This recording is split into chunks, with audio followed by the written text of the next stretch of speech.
AP CM Chandrababu, Bihar CM Nitish Kumar ముస్లింలను మోసం చేశారని మండిపడ్డారు పశ్చిమ బెంగాల్ ముఖ్యమంత్రి తృణమూల్ అధినేత్రి మమతా బెనర్జీ.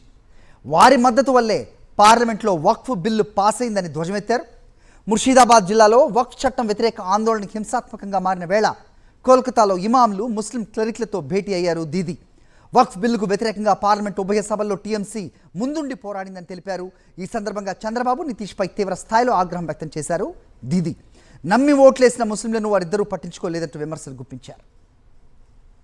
చంద్రబాబు నాయుడు, నితీష్ వల్లే వక్ఫ్ బిల్లు పాస్ అయిందంటూ దీదీ తీవ్రతరంగా ఆగ్రహం వ్యక్తం చేశారు.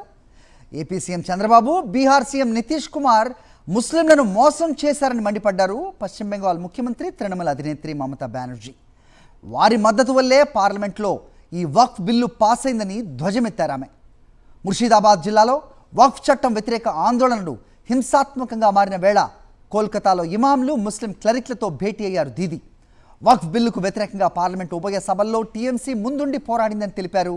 ఈ సందర్భంగా చంద్రబాబు, నితీష్పై తీవ్ర స్థాయిలో ఆగ్రహం వ్యక్తం చేశారు దీదీ. నమ్మి ఓట్లేసిన ముస్లింలను వారిద్దరూ పట్టించుకోలేదంటూ విమర్శలు గుప్పించారు.